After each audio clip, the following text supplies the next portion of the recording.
My title, my former title, you mean? Sure. Okay. I am and was Administrative Presiding Justice of the Court of Appeals, 2nd District. My name is Charles S. Vogel. My last name is spelled V as in Victor, O-G-E-L. Wonderful. Justice Rubin. Okay. Today is September 23rd, 2008. I'm Larry Rubin, and I'm an Associate Justice on the California Court of Appeal, 2nd District, Division 8. It is my great privilege to interview Justice Charles S. Vogel, retired Administrative Presiding Justice of the 2nd District and Presiding Justice of the Court's Division 4. This interview is part of the legacy project of the Court of Appeal and is produced by David Knight of the Administrative Office of the Courts. Good afternoon, Justice Vogel. Good afternoon, Larry. Most judges, and certainly most attorneys, would probably associate you with complex business and civil cases. And speaking of when you were a justice on the Court of Appeal, president of the state and county bar, head of the ABTL, law and motion judge, Sidley and Austin, the whole gambit of your background. I went back to 1972 and found kind of an interesting quote, I thought. And you said at the time, contrary to other respectable opinion, I think it's better for a judge if he doesn't heavily specialize in one field of law. If you're constantly dealing with people charged with crimes, for example, you may get too callous. You may think everyone is guilty. Actually, I like going back and forth from civil to criminal cases. With the hindsight of 36 years, was that still ring true? I think it does. I know why I said it. I said it because before I went on the court in 1969 as a municipal court judge, I was truly a country lawyer, honest to God. There were no hourly rates, and our friends were our clients, and our clients were our friends. And so from that perspective, when I started hearing criminal cases, I thought it was important that I understand what the community of people who are charged with crimes is like, but I have to also concede that I had some experience with some criminal cases. My very first case was a jury trial, but I think it's important for judges to have a perspective of both spheres in which they work. Of course, looking forward now, you go through Sidley and Austin, you become a complex civil litigator. Now, when you get on the Court of Appeal looking back, did you still enjoy the criminal cases as well? Yes, I did. Yes, I did. In all honesty, a lot of them are fairly routine, and during this era, so much of it has been focused on whether or not the sentence is correctly imposed or not correctly imposed. Rarely do you get cases that are a matter of is the person guilty or not guilty, and you get a lot of pre-trial issues, such as the right of search and or the right not to be searched and that sort of thing. Given the number of cases that the court has on sentencing, would it be helpful to the judiciary if the legislature took a brand new look at sentencing and started cleaning this whole thing out? I think that would be a good idea, but I doubt that it will happen. For political? Because politically, one of the strongest suits a person has running for office is that he or she is tough on crime. And the only way to be tough on crime is to make the sentences more severe. And they've gotten so severe that we now have a serious prison and jail problem. But I don't know what the answer to that is, and I don't think it's going to happen in my lifetime. Well, let's go back to a time when you were on the Superior Court doing primarily civil cases, and you get called to come on the Court of Appeal in a series of assignments that last over a couple of years. And the first one is the People versus Smith and Powell, which are the Onion Field killings case.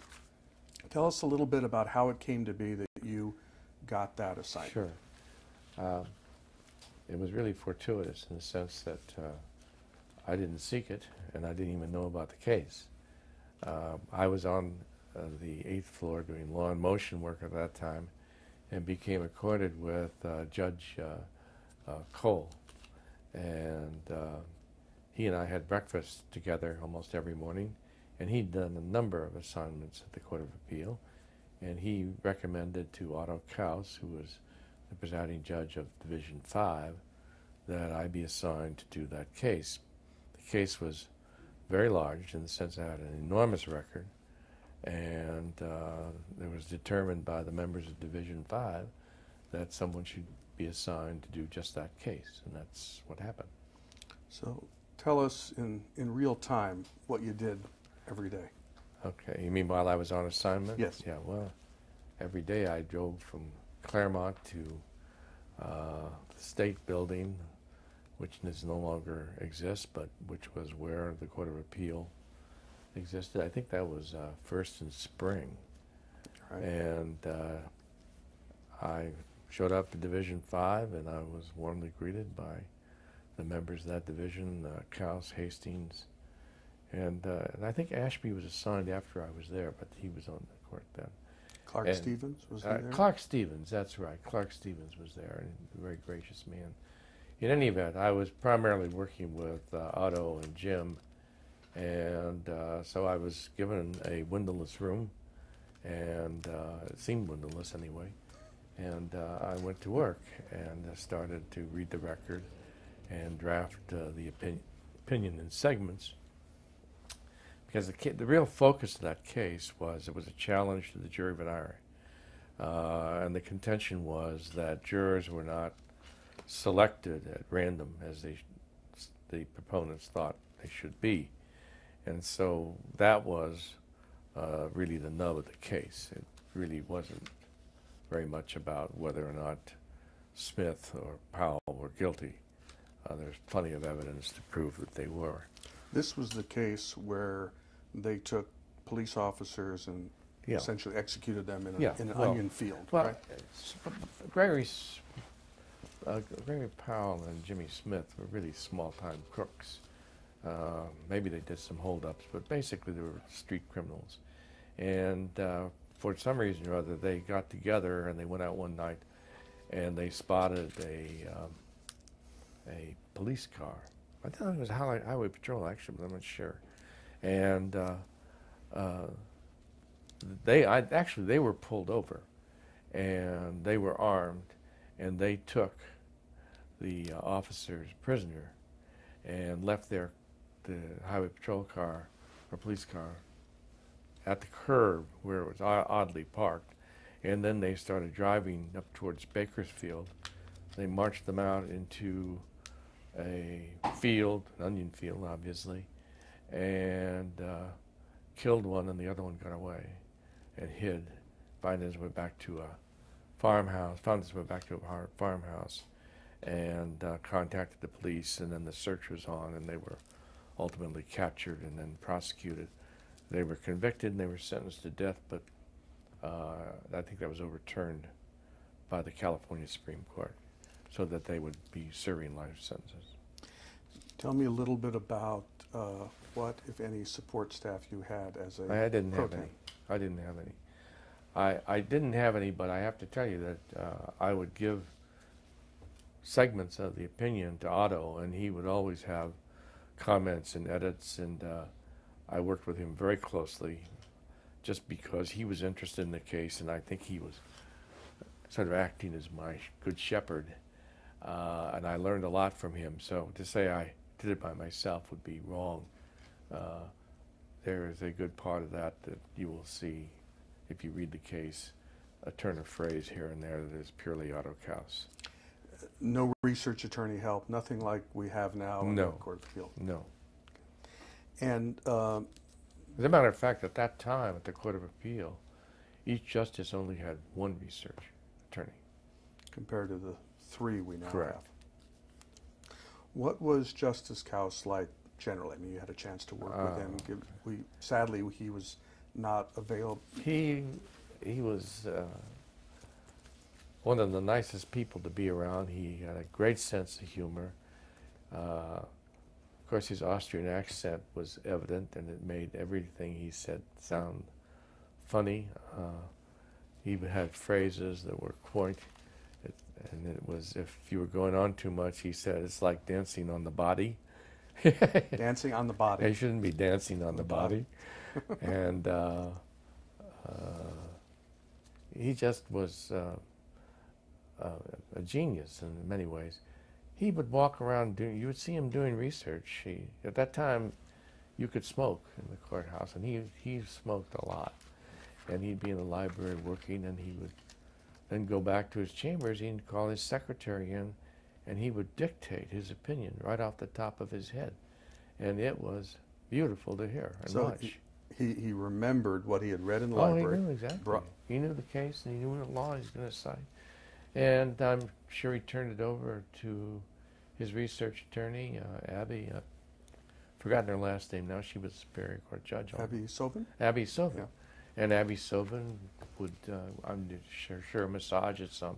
But many of the phrases were remarkably clever, and they were autos. And Justice Hastings, did he participate much Sure. with you on that? Well, yeah, he participated. He read and was encouraging, and they called him Gentleman Jim, and he was truly that. But I had more involvement with Otto. Otto would stay in the evenings, and sometimes I did too, and we would go to Chinatown and have dinner.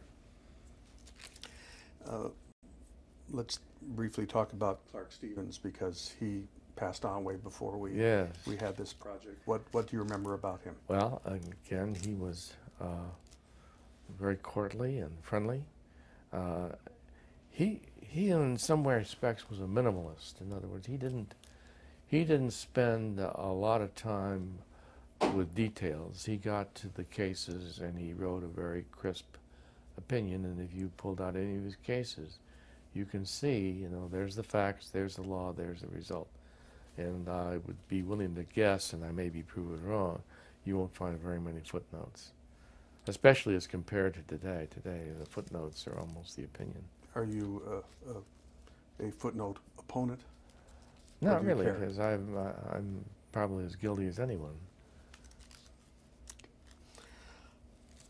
What was the old state building like? Inside, what did it look like? Well, it would be, best comparison I can make, it'd be like going to an old hotel in Denver. It had the same similarities at present in that every chambers had its own bathroom, which is very nice, and all the fixtures were very old-fashioned. The plumbing was old-fashioned. There were no chains, of course. No, yeah. I don't remember if they were copper or not, but the exterior was, heavy brick, and it was a very solid building. The windows were metal. The air conditioning was an air conditioning box. And in each office? Yeah, that's right. So it was not like life today at all. What about the courtroom? The courtroom was better than the present courtroom by a whole lot, in the sense that it was light and airy and you could see. Of course, the justices were elevated on a bench, and then the benches for the lawyers went backwards. But the best part of it is you could see everything that was happening. I remember my very first appeal there, and it was the first time I had seen appellate justices. That's not really true, but I could detail that later. I was the last on the calendar, and just before I argued, Mildred Lilly stood up and said, I have to go swear in Mayor Yorty. And I thought, oh my God, she's not on my panel. And I don't know why I was concerned, because I didn't know anything about any of them. But I liked that courtroom a lot. When the court moved from the state building to 3580 Wilshire, wasn't some of the courtroom dismantled and taken? Correct. The old bench was taken there. Now, staying with the Onionfield case, one of the attorneys was Irving Knarrick. Yes. Do you remember much about the argument or how he was? Because he developed quite a reputation over the years. Yes. He had a notorious reputation of being outrageous, and when he appeared to argue that case, he was absolutely okay. he looked fine and he spoke well and he made his points. Of course, I sort of came to know him by reading the record and reading the transcript, and in the transcript it was revealed he would do some outrageous things. He at one point, as it was clear from reading the transcript, apparently pulled a page out of thousands of page exhibit, which was some sort of a computer printout to demonstrate that the juries were fairly selected. And the public defender, Charlie Maples, said, "Oh my God, what are you doing, Otto?"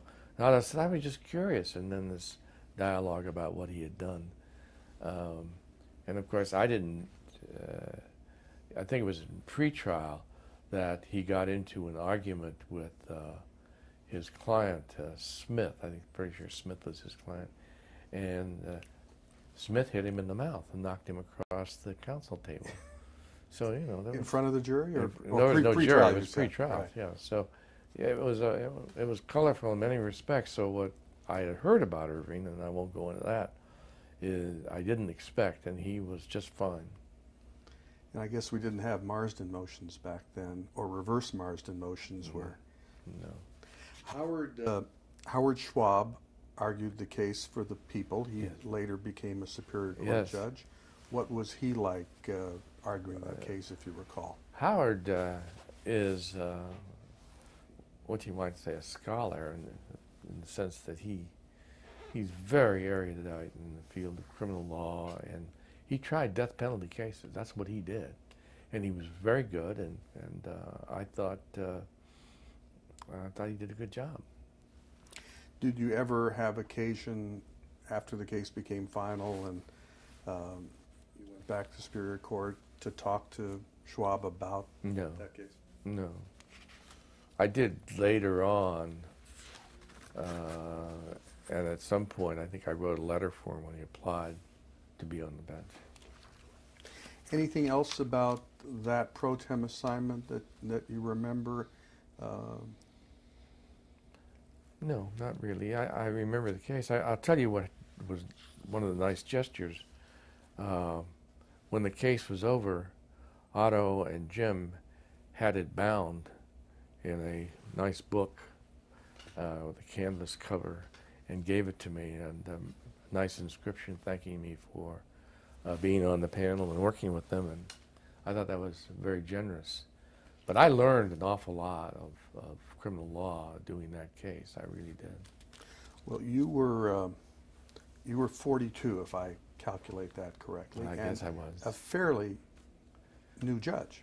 Yeah, well, was appointed when I was 36. Right. So that was an eye-opening, very good educational experience for a young judge? It really was an inspiring one, because I really thought that someday I'd like to be on the Court of Appeal. And did you have that feeling before you pro-tem'd, or that sort of solidified your Well, thoughts? all lawyers dream about going to a court, and once you get on the trial court, it passes your mind you'd like to be on the Court of Appeal. Not everyone, but I always wanted to do whatever was next, you know. So, but that, I must say, yeah, being on the court with Otto and Jim certainly gave me some inspiration. Now, back in the trial courts, you were in the Law and Motion Department at that time. Did you go back to Law and Motion? Yeah, yes, I did. Okay.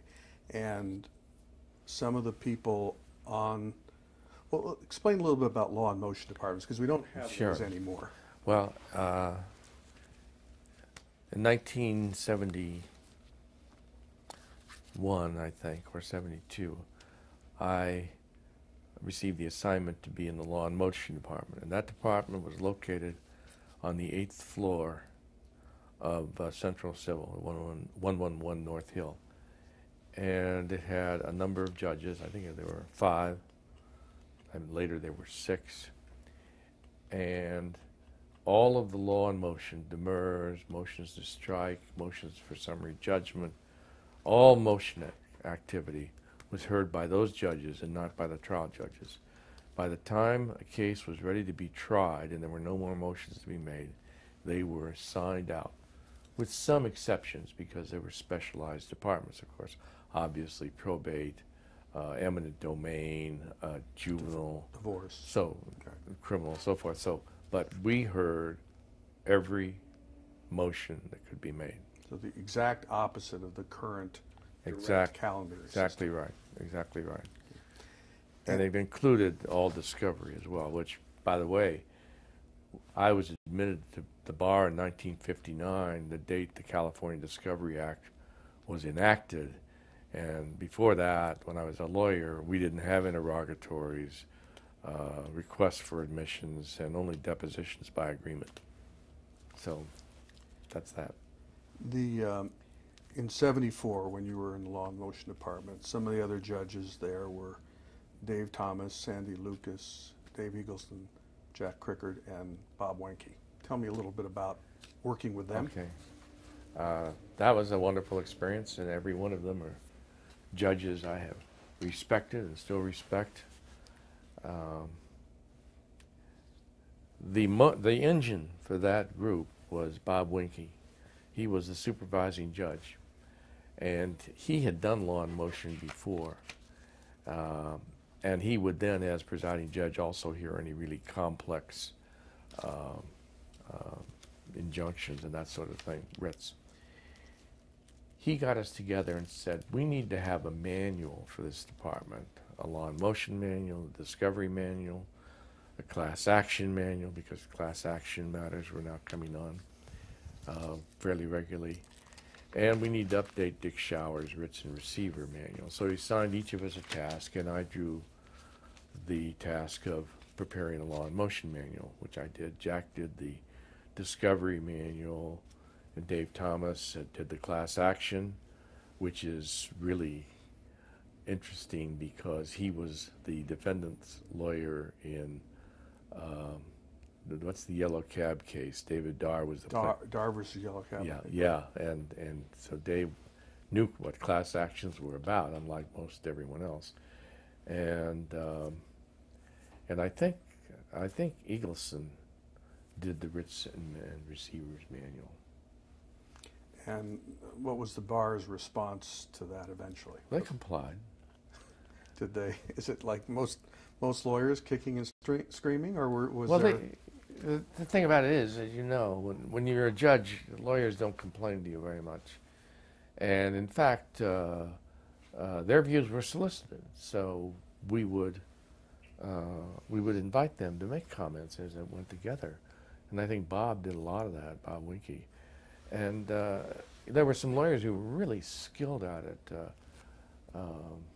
Ned Good was probably way ahead of the curve on discovery, and he always was, so far as I knew. And he was early on with computers, so we used a lot of what he did as a basis of considering what Jack was doing in that field of discovery. And in Law and Motion at that time, pleadings were kind of formalistic, rambling, not structured well, Roman numerals. And what did you do to change that? Well, we just changed the outline. First of all, we wanted to make it easier for us to get through the papers faster because our calendars were really substantial. And if you were going to do this right, which I think everyone tried to do, you wanted to move quickly. So we got rid of the Roman numerals. That was not a big deal. But we had the requirement, everybody capturing your cause of action in plain English, what it is. And we got rid of the wherefores and thereofs and all that sort of thing. But I think basically we just streamlined the pleadings to conform with what the law required and to enhance our ability to go through the papers more quickly.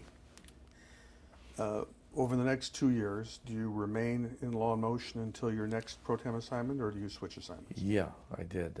Well, actually, I was doing law and motion, I think, wasn't I, when I did the Onion Field case, or did I? Yeah, I think I that's was. True. And then I went back to law and motion and progressed over to doing, if it's a progression, writs and receivers, and was then designated the presiding supervising judge, as they use it, of the law and motion department. But about that same time, I was assigned to Division I of the Court of Appeal to do the Manson case, so I took a leave from the law and motion department with the consent of the the presiding judge. And you're still living in Claremont at the time? Yes. So Manson is a Division I case. Yes. So that's Parker Wood, Bob Thompson, Dax Hansen, Mildred Lilly at Yes. that time. Tell me how that assignment came to be. How did you find out about it? Well, I know that Bob Thompson was told by Otto Kaus that I'd done a good job, in his opinion, on the Onion Field case, and the Manson case was even a bigger case in terms of the size of the record, and of course the number of defendants. Yeah. So he asked if I could be assigned, and I was, and the panel was composed of Bob Thompson and Parker Wood. Now, Thompson was not the PJ of that division, and I No, Parker Wood was. He either had to go to Parker Wood, or did you have an APJ at the time? Yes, we did. Yes, there was an APJ. Gordon Files? Gordon Files, yeah, Gordon Files. So do you know anything about that process? No. Okay. I have no idea what they went through to get that assignment. They just asked me, and I didn't ask why. And Kaus had a close relationship with Thompson, even though they were not in the same division? Very much. They had lunch together almost every day. Now, tell me a little bit about how you start that case. I mean, you've got the doghouses. Well, yeah. What's going on? Again, this is after the court moved out of the old state building and went out to Bend, Wilshire. And once again, I got, I'm not sure I had a windowless room in the state building, but I certainly had one out in the Wilshire offices. And the wall was just covered with this record. I had a secretary assigned to me, which was nice. And of course, I didn't type then, and I didn't have a computer, so I would write in longhand, as I did previously, and then give it to the secretary to type up. So I worked very closely with Bob, and he was just terrific lawyer, maybe one of the smartest lawyers I've ever known. And a reputation as a really good writer also. Very good writer, and crisp and clean. And I watched him. He would formulate his thoughts. He would identify the authorities he wanted. He'd put them on the floor and stack them one against the other. The books. The books. And open the pages he wanted. And he'd just start typing, and when he wanted one, he pulled one and typed it. And he had a secretary. So it was kind of amazing. And he put this out, and I guess his secretary put finishing touches. He had a lawyer working for him at that time, Miriam, who's now my wife, Miriam Tigerman at the time. And she would work up drafts for him. But I guess the point is, he was a wonderful fellow to work with, and I think just one of the brightest people I've ever known. I talked to Kent Richland. Kent, of course, is a former president of the California Academy of Appellate Lawyers, Right. but more appropriate for this was a law clerk to Justice Kaus at the time. Yes. He remembers your office very well, and he described it as dreary, small, windowless. So he confirms it.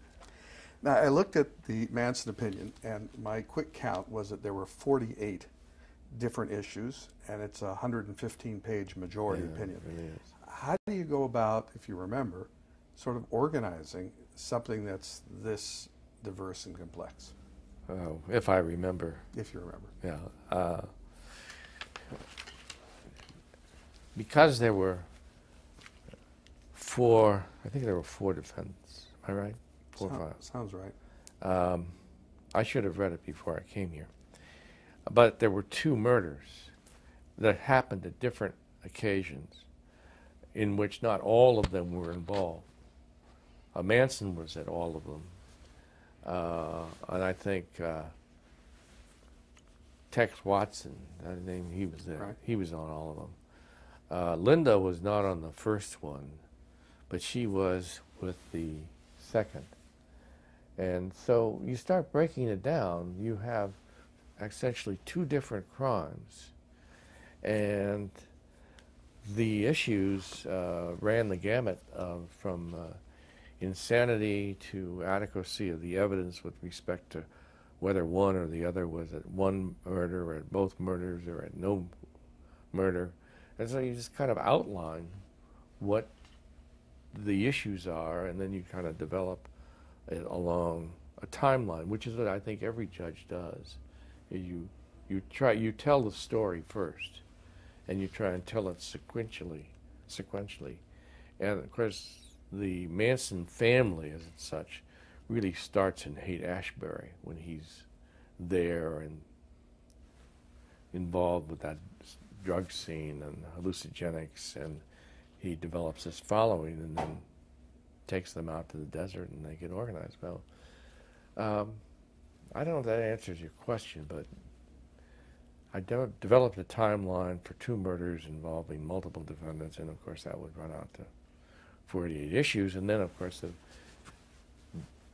the result was that I reversed as to Van Houten, and that by itself took a lot of time and took a lot of research because the issue there was adequacy of counsel, and it became an adequacy issue because her lawyer throughout the trial was murdered before there was an argument. All the evidence had been completed, Yeah.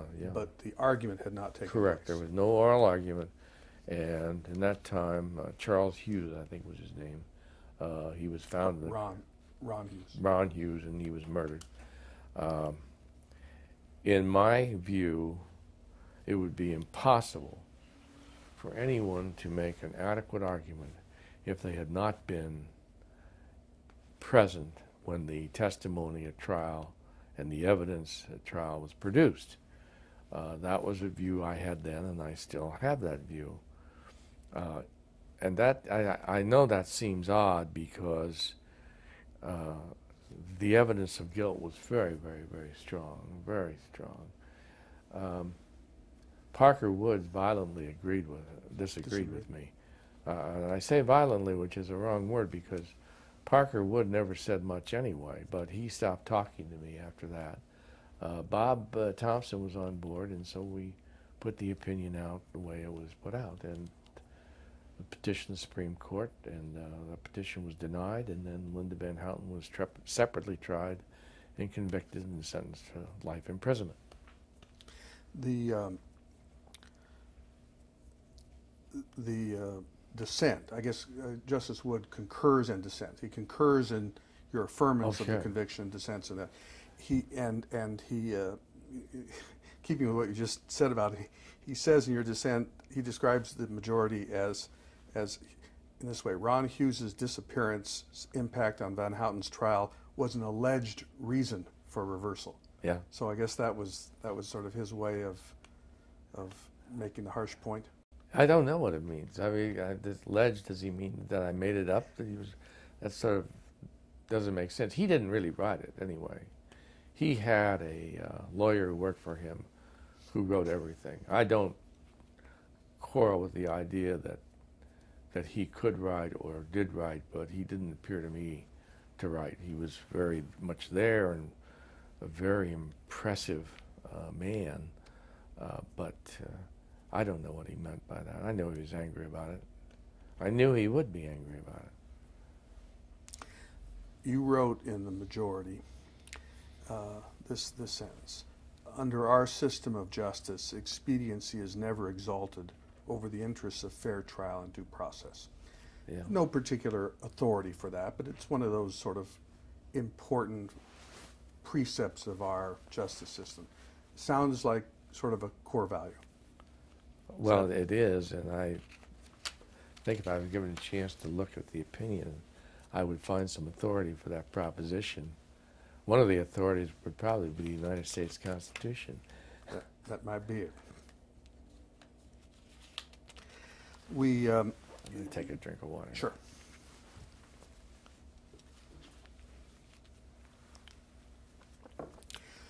Justice Lilly and Justice Hanson were on the court at the time, not on this opinion. That's right. And they too also passed before we could do this project. Tell me a little bit about Justice Lilly, not just back then, but just your whole experience with her. Well,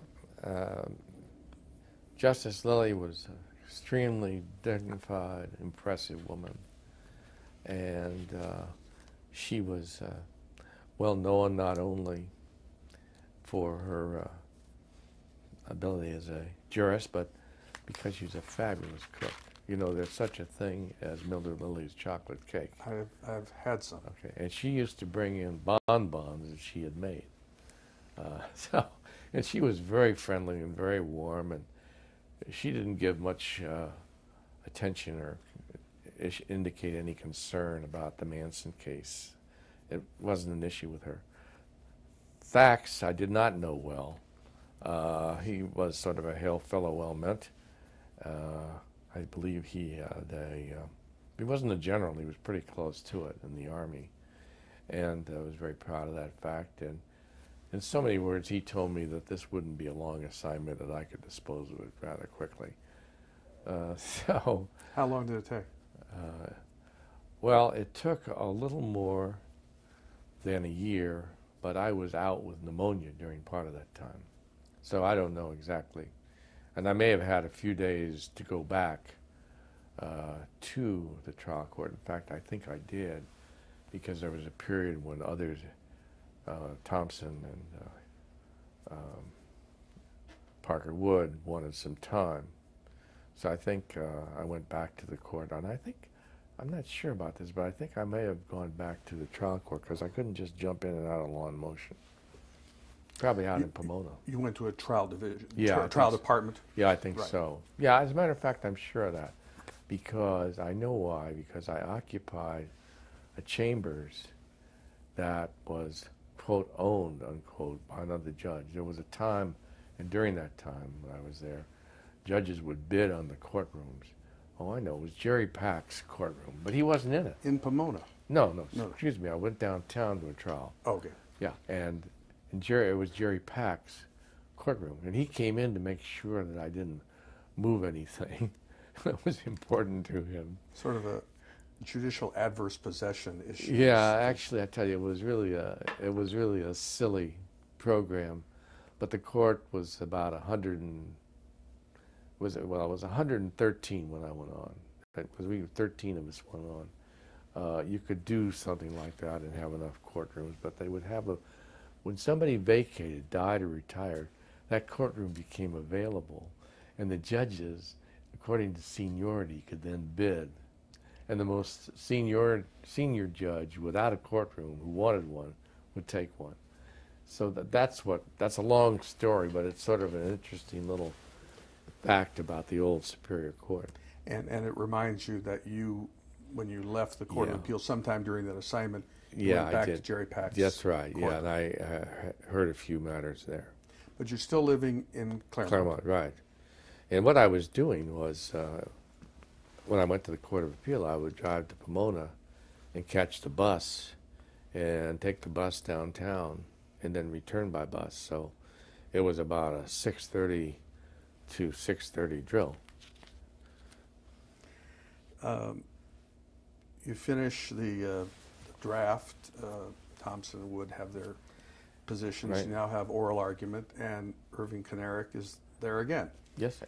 Remember anything specific about that argument as opposed to the Onion Field argument and Kanarek's performance? No, I think my memory of him is he was dignified, he was presentable, he knew what the case was about, and he made the points he wanted to make.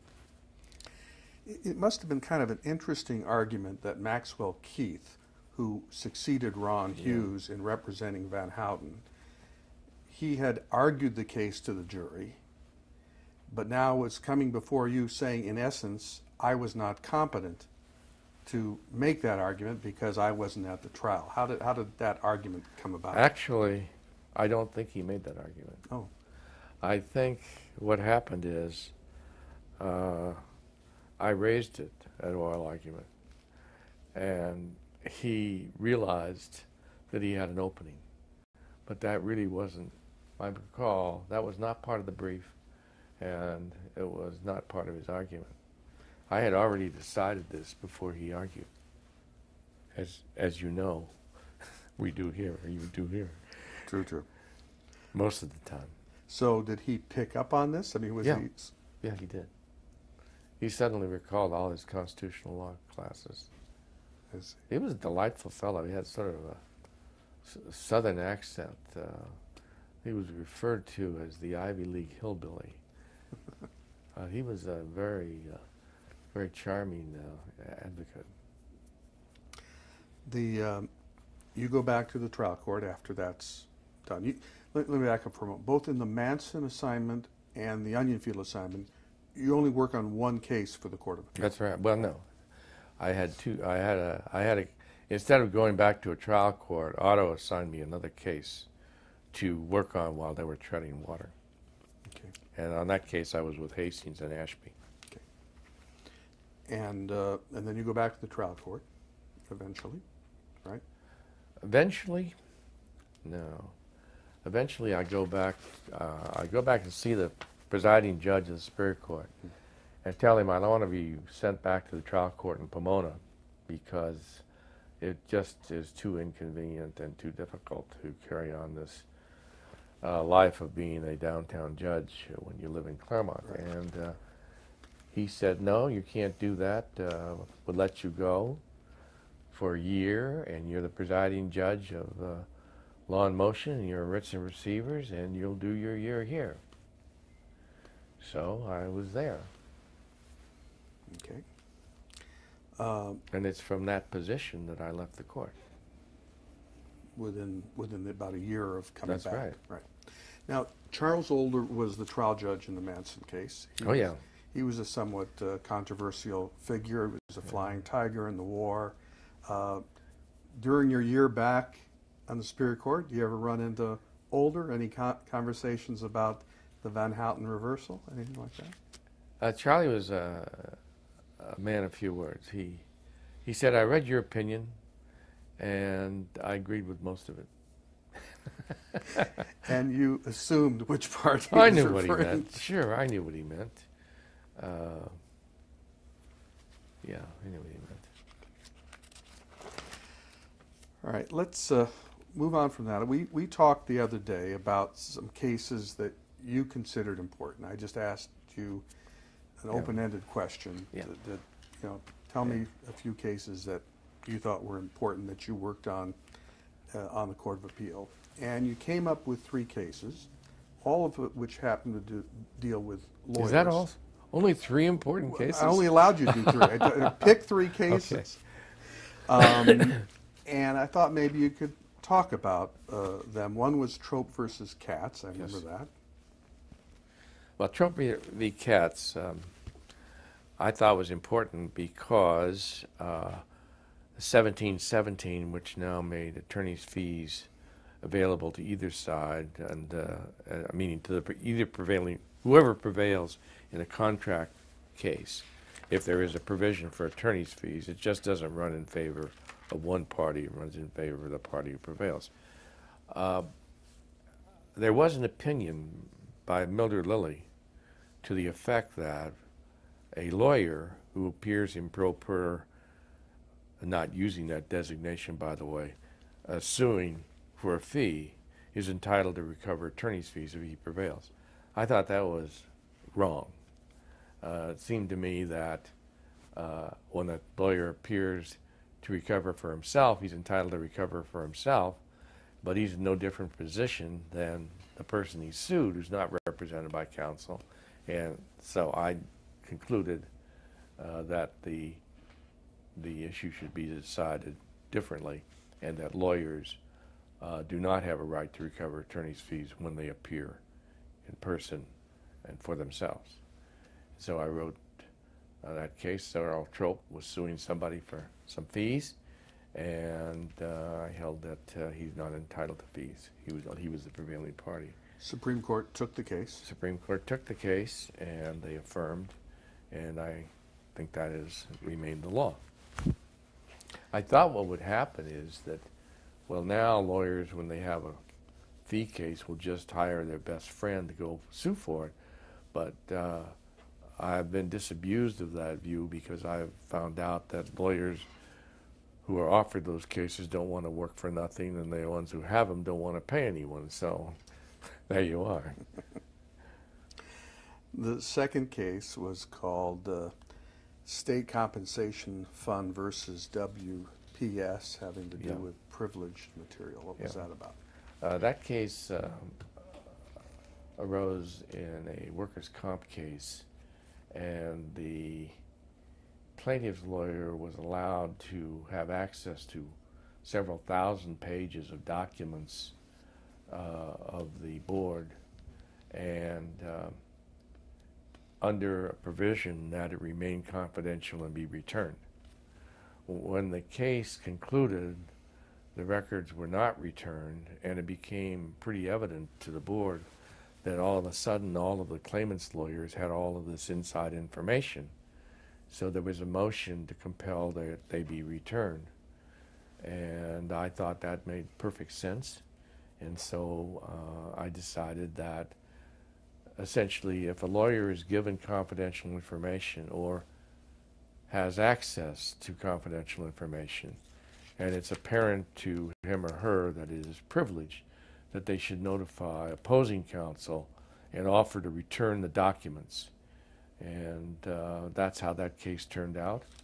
And recently the California Supreme Court issued an opinion, I think, called RICO versus Mitsubishi. Right. And they generously cited that case.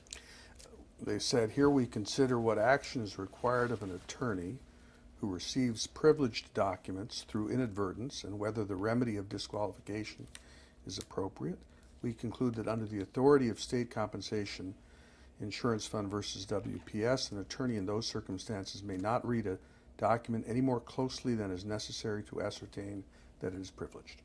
So relying on your case, which was about 8 years old at the time. And that puts an affirmative obligation on the attorney who receives the document. He's not supposed to wait until something happens, I assume. He's affirmatively supposed to call the first attorney and offer it back. That's the intention of that ruling, in my opinion.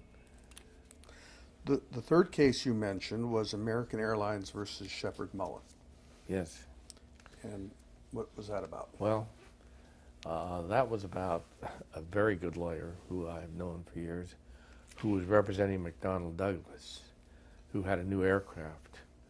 And when an airline is interested in buying a new aircraft, it's not unusual for them to engage a lawyer to be involved in drafting that contract and working with the technical people. And that about the time this lawyer was working on that case, there was a partnership, for want of a better term. It may have been what we would call an LLC today, right, in France, and they were interested in buying that aircraft. So the lawyer was asked by the French contingent to represent them, and he told McDonnell that he was going to do that. And McDonnell Douglas said, "No, you're not. You're our lawyer. What you've learned about this aircraft and what you know about this aircraft and what you know that we have bargained about, so we don't want you working for someone else with respect to this particular aircraft." The American Airlines probably was going to buy this from McDonnell Douglas. So he just said, "No, I'm going to go to work for him." And he did.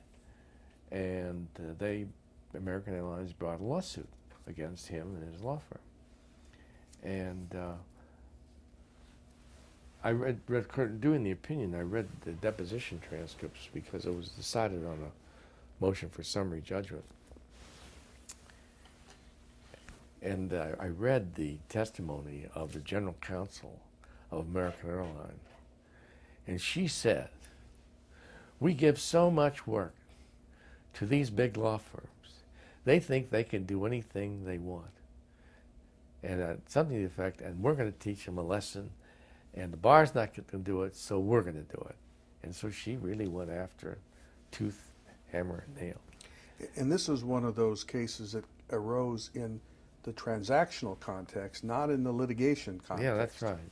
That's right. And so the point of the case is that you can't work for one client and then go to work for a competing airline in the context where they're both involved in essentially the same business transaction.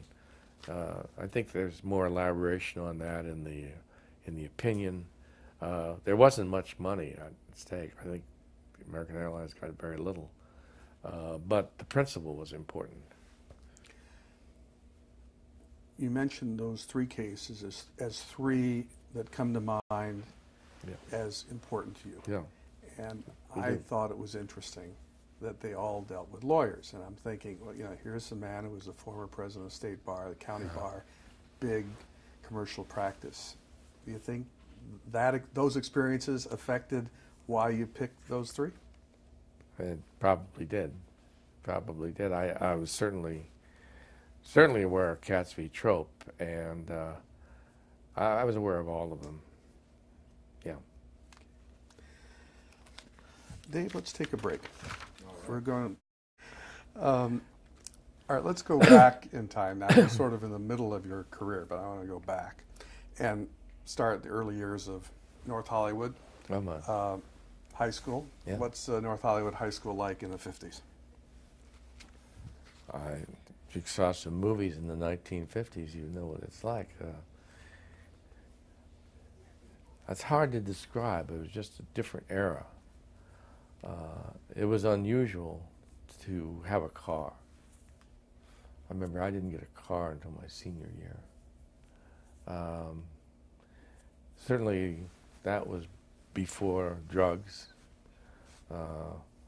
Gangs, they maybe were gangs, but they weren't anything that I was aware of when I was in high school. There were clubs where guys wore sweaters and all, but it was a very happy time, and sports was very important. You played sports? Yes, I did. Yes, I did. What did you do? I played football and I ran track. Two sports which are utterly useless to me today. I wish I'd played tennis. But in any event, I did. Eventually you end up at Pomona College. Now, how does one get from North Hollywood to Pomona figuratively in the 50s? There are two components to that. One is I had an excellent, caring high school advisor, Mr. Berkowitz, and he asked me what I wanted to do, and I said, well, I don't know. I was being a smart aleck. I said, I think I'd drive a truck, and he said, no, you don't want to do that. And I thought, well, I'll go to USC. He said, I think you would like Pomona College. And I said, I don't want to be a farmer. He said, no, it's not a school for farmers. You should go out there and find out about it, and I think you'd like it. And so I did find out about it, and I did apply, and I did get admitted. And the other component is I had two wonderful parents who paid the tuition and cared for me very much and saw me through that. So that's how I went to Pomona. Do you recall your first visit out there? I mean, do you remember checking? Yeah, I actually do, because this is how the world was different. My parents drove me out there. Mm-hmm. You know, I think today that would be unusual unless you were in private school. It wasn't a public school. But they were interested, and so we drove out there and we met with the dean. I remember his name, Dean Saunders. And the place is beautiful, and he was very cordial, and that was that. And then ultimately I got a letter accepting me, and I went out there. Your major? I had two majors, really. It was political science and philosophy. I think I took more philosophy courses. Now, up to that point, or while you're a political science major, are you starting to develop an interest in the law, or does that come elsewhere? Yeah, well, actually, before that, my father was a businessman, but he always thought it would be a good idea to go to law school to be a businessman, not to be a lawyer. And so I was thinking about law school, and my roommate for all 4 years out there was very interested in going to law school, and he did, but didn't finish. Instead went on to become a successful businessman. As all people who drop out of law school seem to be. Yeah. So that develops into applying to UCLA and other schools, or did you just apply to UCLA? Well, actually, Pomona has a relationship with the University of Chicago Law School. And every year there's a scholarship given to a member of the senior class to go to Chicago. And that was given to me. And I wanted to know what it was about, so I went back to Chicago and saw it and decided I didn't want any part of it. So then I came back here and I applied to Pomona. I applied to UCLA School of Law, which was a very new school then. And I stayed for about 2 months and left and went in the Navy. Went to my draft board and said, look, you're going to draft me anyway, so why don't you just draft me now? And at that time, all the branches were drafting for a short period of time. The Navy discovered that was a great mistake. If the college graduate who wanted to be drafted didn't want to go to officers training school. So after about 6 months, the Navy decided to just give everybody who didn't go to officers training school a good conduct discharge. And so I went home and I applied again to to UCLA School of Law, and then I started. Going back to Chicago for a moment, you didn't like the school, you didn't like the city? I didn't like the neighborhood it was in. It's a tough neighborhood. They had baseball bats in racks, you know, and I thought, I don't want to live in this environment where I have to be worried about crossing, I think it's called Hyde Park. It's the south side of Chicago. It's tough. It was a tough neighborhood. And I grew up in Studio City. I wasn't used to that sort of thing. You go through basic training in the Yes, time I in the Navy? did, What yeah. was that like? That was real education. Can we stop? Yes. All right, we are rolling again. All right, in the Navy, did you go through basic training? Yes. And what was that like? That was an introduction to what the rest of the United States is like. And, you know, you meet people from all different states, all different walks of life. And most of them are high school graduates or not. And I don't know what else to really say about it. Oh, was eye-opening experience? Yeah, sure. I mean, it was a whole new world, a whole new cast of characters in my life. And at that time, I'm sure it's different now, but racist attitude was real. I mean, the drill sergeant we had, or actually he was a chief petty officer, he would say the most horrible things to the black fellows. He'd pull up and say, "Let your skivvy shirt looks the color of your skin. Wash it." You know, things like that. They got away with that, and they would, you know, you're not.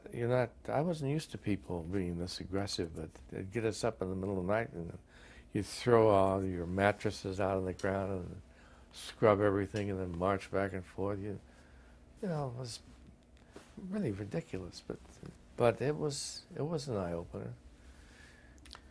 All right, so you go back to UCLA. You're more mature now that you've been in the Navy. Hopefully. You go out and room with some guys in Malibu. That's true. And become a model student. Yeah. Or yeah, what? Yeah, well, no, actually. You know, I'm trying to think of it. Yeah, I'm sure it was about Malibu. It was right at the beginning of Malibu. I even know, when I've been out there, about where it is, and now it'd cost $1 million to buy it. But it was a dump. And 4 of us rented it and cooked for ourselves and played a lot of volleyball. Like the volleyball you see now with 2 people. Beach volleyball. We were short and we wore normal bathing suits, you know. But that was a great time. And we had some very friendly neighbors. And I was not being very diligent about my studies. As a matter of fact, I never went to a constitutional law lecture, ever. I maybe went to one. It's because I knew the professor's name, Arvo and Alstein. And I didn't do that well. My grades were okay, except in contracts. I got a very bad grade. And so this had to stop, so I stopped and pulled out of there and went and rented an apartment. Actually, I went back to live with my parents for about a month. And by this time, I was too grown up to live with my parents. So my father was generous again. He said, I'll give you $50 a month. And with what I had, that was okay. So I rented a room with a couple who were professors at UCLA and sort of lived like a monk. And then my grades got very good. And you went straight through, right? That's right. I didn't take the summer break. At that time, you could go and take classes during the summer at the law school. So I graduated in January of '59. Close friends you developed while at UCLA Law School? Yes. Louis Silverberg was also at Pomona College. He was in law school, and he's a lawyer in San Diego. We've stayed in touch all these years. Ralph Shapiro was a year ahead of me as one of my closest friends. So, yes. And Norm Epstein? And actually, Craig McManigal, who was at Pomona College as well, was in my class. And he practiced with Adams, Dukey, and Hazeltine. And then he joined me in Pomona and joined our firm. Was Norm Epstein in school at the same time? Yes, he was, but I didn't know him. And he was not in your class? No, he was a year ahead of me. Okay. He was law school in those days was this way.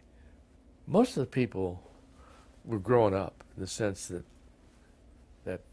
many of them were married, had families, and there was not a lot of interaction.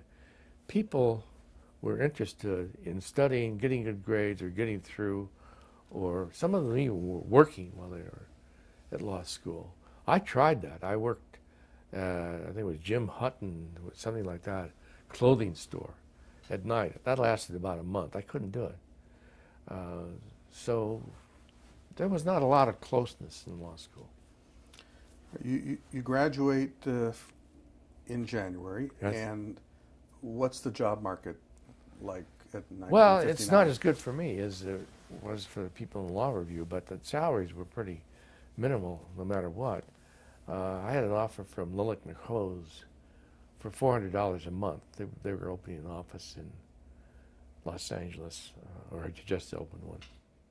And I talked to a couple who had a practice on Sunset Boulevard, and they were doing copyright work. And I didn't know what I was going to do or what to do. And I went out to Pomona College to visit with friends. And at Pomona College, it was very much a one-on-one situation, so I knew the faculty. And the dean told me that there was a law firm in Pomona that was looking for an associate. There were three lawyers, Allard, Shelton, and O'Connor. Mr. Allard was elderly then. He incorporated the Los Angeles County Fair, and they represented Pomona College. A.G. Shelton was a trustee, and they represented growers and packers, and we represented small businesses. And Pomona was really quite a lovely town then. And they made me an offer of $350 a month and 50% of what I brought in. And I was probably better at getting business than doing business. So I developed a practice rather quickly, and they represented some municipalities, and I became city attorney for the city of Laverne and for the city of Glendora. And one of my partners, Maury O'Connor, was city attorney in the city of Covina. When he was gone, I represented them. So I did enjoy it a lot, and I have to say that A.G. Shelton, one of the partners, had a terrific influence on me. He was a wonderful lawyer. I've described him this way, which is probably not totally fair, but it's totally fair in this sense. He's an A-plus human being. He was a B-plus lawyer. I've known great lawyers, and he would not be one of the great lawyers I knew. But clients loved him. He picked up clients no matter where he went, like a blue suit picks up lint. I mean, and they all loved him. And we didn't have hourly rates. And we'd work through a matter, and we'd say to a client, you know, I think we're going to need some money. And he'd say, well, maybe after the harvest, or wait till I close my books for the year, or maybe they'd pay you. And that's the way you do it. And is he still alive? No, he passed away a few years ago. Really, really a wonderful man. You kept close with him over the years? Yes, I did. Did it surprise you a little bit, given how long you've now been in Los Angeles, that you went back to Pomona? Was that, you're born in Studio City, you go to UCLA Law School, you end up in Los Angeles, but for this one moment, it's Pomona that brings you, draws you. Not really, because you never get Pomona out of your blood. I mean, now I don't have much to do with it anymore. And so it wasn't unusual, no. I kept in touch with it. I told you my roommate went to law school. He went to Stanford, and he didn't like it. And he decided to go into banking, and he made a lot of money. But we all stayed in touch, and the dean, Dean Beatty, he stayed in touch with all of us. He tried to help everyone. He actually, when I graduated, he wanted me to interview for the CIA. I said, I don't want any part of that. I didn't know why, but I didn't. Well, your Navy experience was good. No, I didn't want, no, this was when I graduated from Pomona. Okay. He wanted me to. Right. The CIA was a regular interviewer on campus. Right. And nobody knew what they did. You had mentioned that one of your clients was Mr. Russell Pitzer, who eventually founded Yes. the Yes. Pitzer College, which is part of the Pomona Schools. More fairly, he was a client of the firm. I didn't do any work for him personally. I saw him from time to time in the office. He was a school, do you want to know about him? Sure. He was a school teacher out there, probably the 1930s. And he started buying groves. And ultimately, he became the largest grower in the whole valley, and made a lot of money. I think he would tell the packing houses how much he was going to pay. They wouldn't tell him how much he was going to pay. He was quiet, dignified, but very, very generous. He gave all the money to build a hospital there, and he made a commitment, which I knew about because Mr. Allard did as well. He was going to dispossess himself, and if he preceded his wife's death, which he did not, all of his money to charity or things he believed in. And by the time he died, all of his wealth was gone except the funds he'd set up for Pitzer College. He educated his children, and his son became the president of Rice University. But he was quite a guy. Your practice, you described some of the clients you had, but for the most part, was it a pretty general practice? Yeah, you did very some general. Criminal, divorce? Yeah, everything? I did domestic. I even showed up at probate calendars. I was on the probate calendar the day Jack Kennedy was assassinated. And Howard McLean was the judge at that time. His clerk came up to him and told him, and Howard just broke out in tears and ended the probate calendar that day. It's remarkable how we can almost everyone remembers what they were doing when we heard. Right. I remember exactly where I was.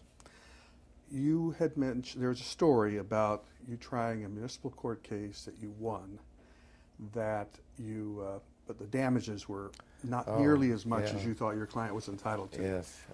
What happened there? Judge Al Snido, who was one of the two judges on the Pomona Municipal Court, which is really called the Mount San Antonio Municipal Court.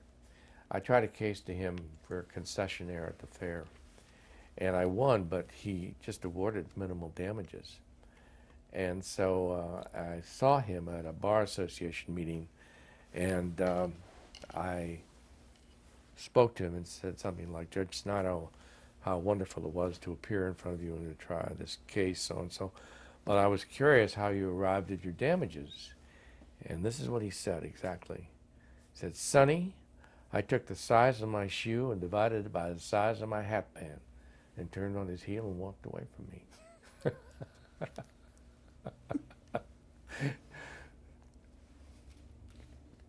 I take that measure is never found in any of your opinions. I never found one that worked like that.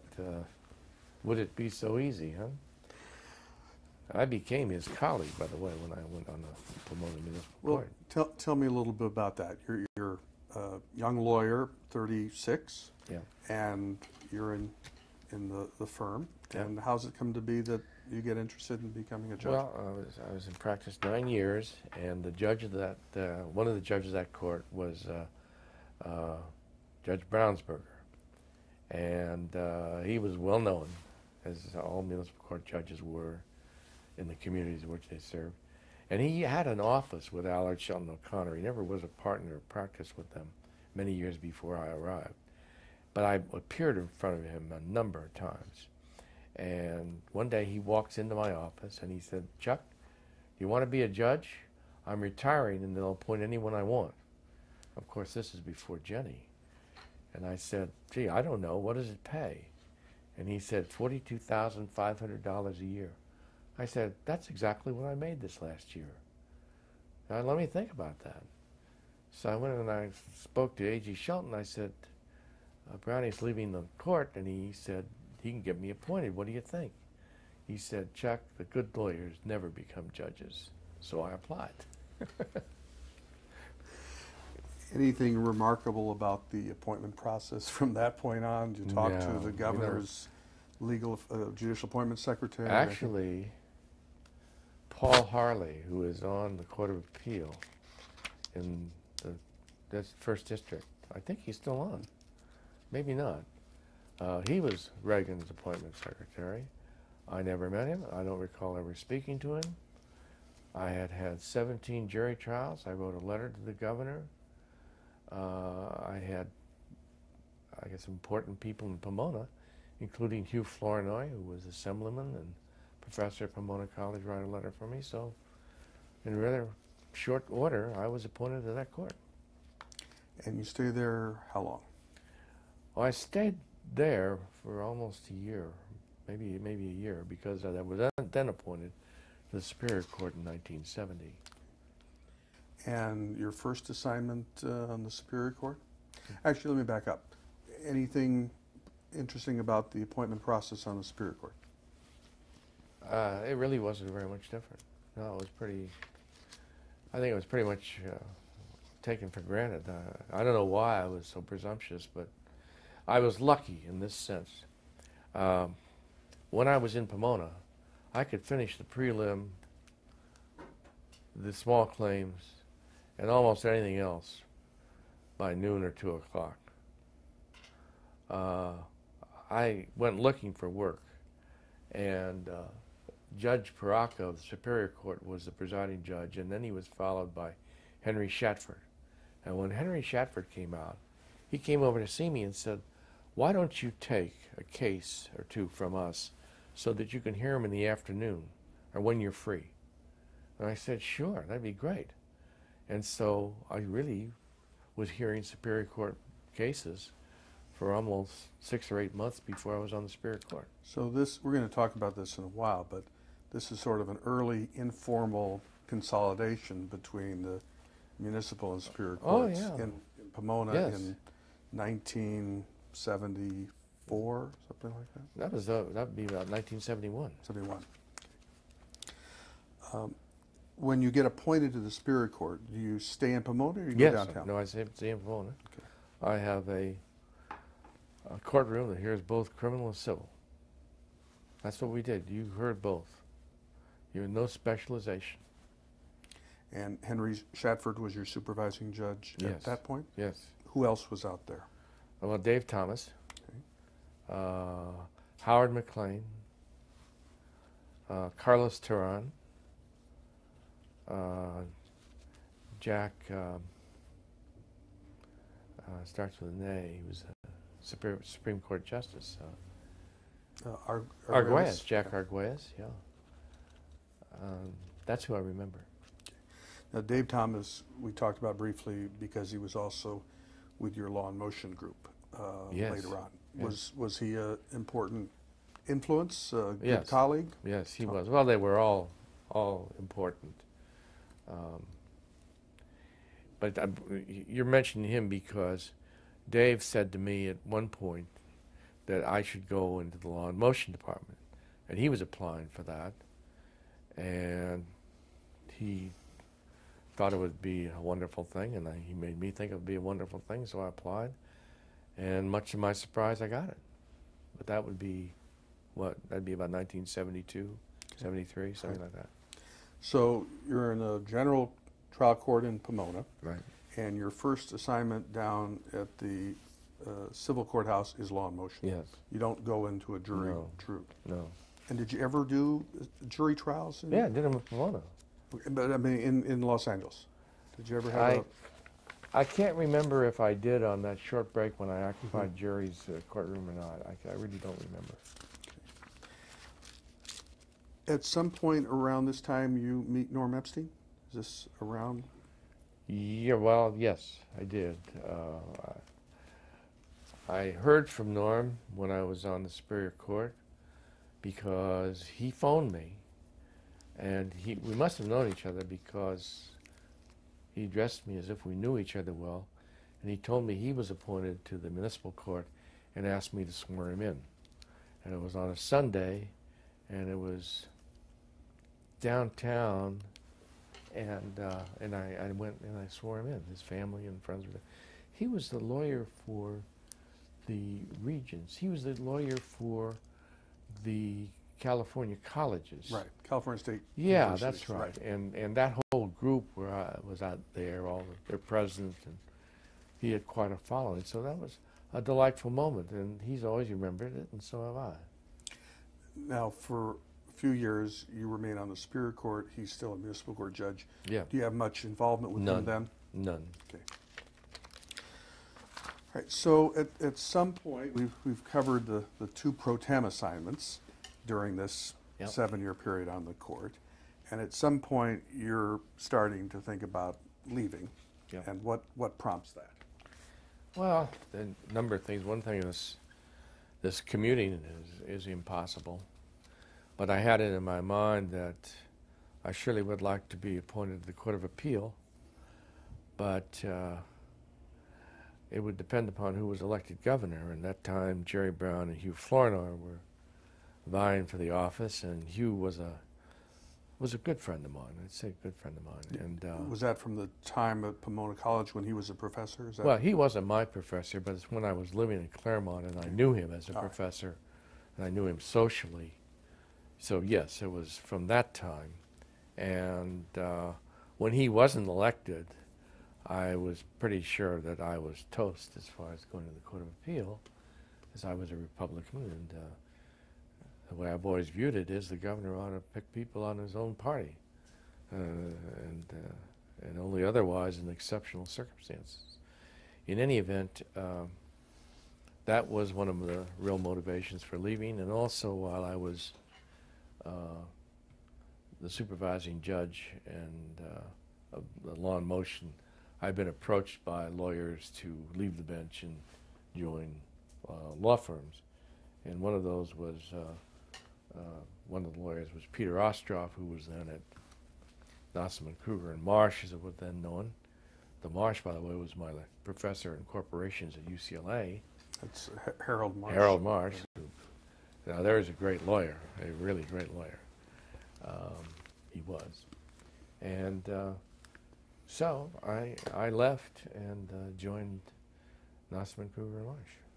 Now, Bob Thompson had been at that firm Yes, before. he told me that he was going to leave the bench and return there, which he didn't do. And that was a disappointment to me because I'm not sure that I would have joined Nossaman or that I would have left the bench, but I probably would have left the bench. Justice Conrad Moss was also at Nossaman. I never knew him. He passed away. Okay. Now, you're at Nossaman between 77 and 1981, as I... That's exactly about right. And during that time, you marry Miriam. Yes, I did. And what is she doing at that time as a lawyer? Well, she is a practicing lawyer in Century City, and she was a partner in her firm, Maiden Winthrop, Rosen, and somebody in Vogel. Anyhow, it's the only time my surname has ever been in the firm. So she's practicing law actively. She started Wyman Boutzer? Was that her first? Actually, she did. She Yeah. started at Wyman Boutzer, and she left there to go to Horvitz Levy, and then she went back to the firm that I just mentioned. And what was that like, the two of you practicing law? Is that Well, hard? I don't know. I actually no. It lends for some compatibility because you have a common interest, and it worked out pretty well. I mean, she's a great woman and a great lawyer, and there was nothing wrong with that marriage. You leave Nosman about a year after Peter Right, Ostroff leaves. right. Tell me the process by which you decide to Well- leave Nosman and go to Sidley and Austin. Well, Nosman's a fine law firm, but at that time they were in a little disarray because of some disagreements among partners, and they had people leaving. And Peter went off to join Sidley and Austin, which is a Chicago law firm, and established themselves out here by acquiring a firm called Schutan and Trost, which was a basic bankruptcy practice. Matter of fact, it was a pretty high-profile bankruptcy practice. And so Peter was there by himself, essentially the only non-bankruptcy lawyer.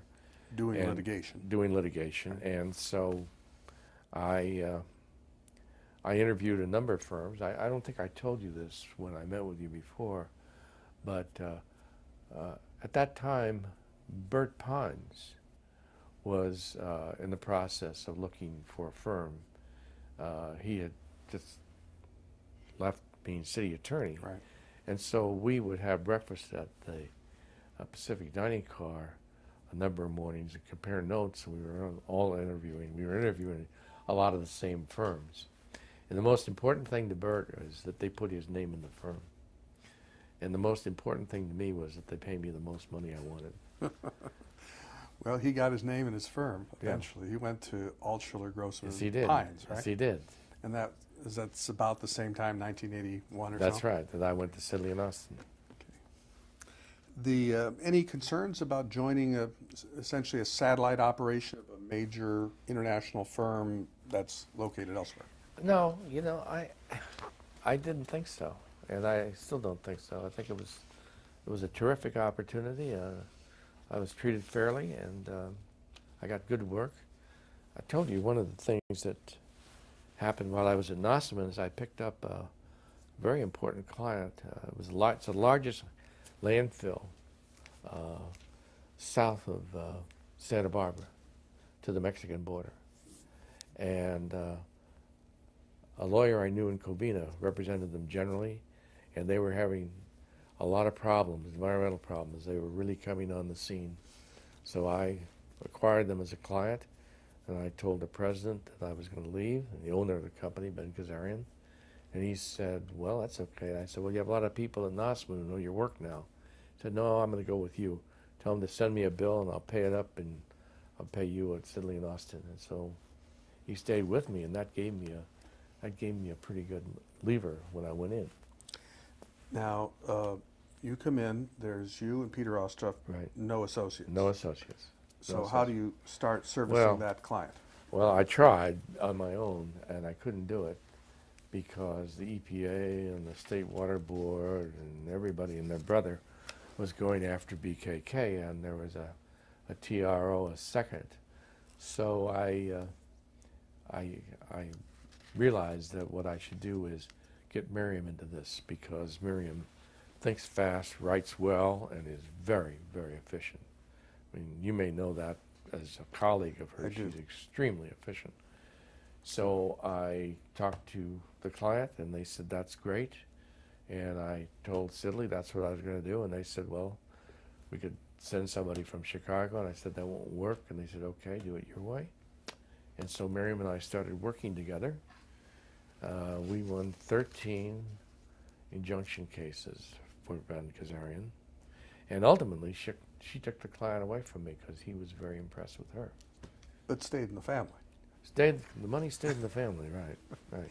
You told me one case where the sheriff comes out to one of the local offices or Well, I'll tell areas. you. Yeah, I remember telling you this.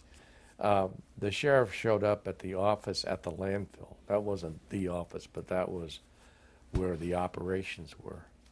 And a deputy district attorney and a sheriff showed up, and with a search warrant. And what they were after is the weighmaster records. Every big landfill weighs the trucks because they charge what's called a tipping fee. How much are you bringing in?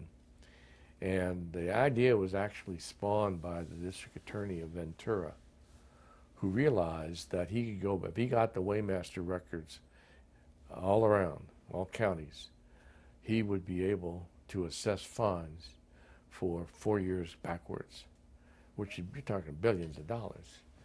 So anyway, I get a call. I'm in San Francisco at the EPA, as a matter of fact, doing some work for BKK. And the fellow at the landfill calls me and tells me that his DA has a search warrant. And I said, don't give him anything. And he said, well, they're going to take me to jail. And I said, don't worry about that. Let me talk to him. So I talked to this district attorney. I said, you're aware that I represent BKK. Why don't you phone me first? Why don't you give us some advance notice? Now you're out there threatening to arrest this fellow who hasn't done a damn thing wrong. Can't you just put it off until I get back? And we haggled a little bit, and he said, well, we'll put him in jail. I said, you do that. Just ruin this guy's life. Give his wife a lot to be afraid of. We'll have him bailed out in short order. Won't be a problem with that, but you don't need to do this. And he said, okay, I'll wait till you get back. So I get off the phone and I call Marion. I said, Marion, we're going to need a temporary restraining order, and this is what's going on. And so She's back in she's LA in her LA. office. So she runs off and she gets a restraining order against the district attorney of Los Angeles County and whoever else was on that warrant, and ties them up. And of course, they're very upset about that. And so we have a big meeting at BKK with the president and everyone else who's of importance, including me and Miriam. And they said to me, as they always do, what do you think we should do, Chuck? And I said, well, we should do 1, 2, 3. And Miriam said, good, I want to say something. And the president says, well, sure, let's hear from you. She said, I think this is a big case, and I think we don't have to go it alone, because there are thousands of trucks out there. Who are the biggest truckers regularly on the road? And Kazarian says, the people carrying feed to all the chicken and turkey farms. And she said, well, do you know who they are? He said, sure. She said, let's get every big trucking outfit we can to join with us in this case. They'll not only pay for it, it'll have a lot of consequences. And Ben loved it. And so from then on, she was in charge. And we went out and we won that case. And there's still an injunction against the district attorney of Los Angeles County. But it was changed because I learned something from that client. Once I told him he couldn't do something because the law wouldn't permit it, he said, if that's the case, then we have to change the law. And he sent me up to Sacramento. Actually, he didn't. He sent me out to a trailer at a transfer station the company owned to meet with George Deukmejian. And this was on a different issue, to get a bill passed. And so that was my introduction to how you deal with the legislature to get the law you want. And we did the same thing with respect to the weighmaster records. Got a bill passed. You wouldn't realize it when you read the bill, but what it meant was that all weighmaster records going backwards 4 years can't be obtained. Early protection of the right of privacy. You got it. I mean, you learn an awful lot from clients, I'll tell you. Peter Ostroff said that you put Sidley and Austin on the map. That was overly generous. Well, by the time you leave, it's a major West Coast firm, correct? Yeah, I think so. Yeah, we had about 100 lawyers. During that time, you become president of the county bar. Yes. And if I have my dates correct, that's about the time when the recall of Rose Bird and Cruz Reynoso and Joseph Groden is happening. Is the bar involved in that at all? I don't think so. I think that was before I was there. What happened when I was president of the bar is a case came down from the U.S. Supreme Court called Keller.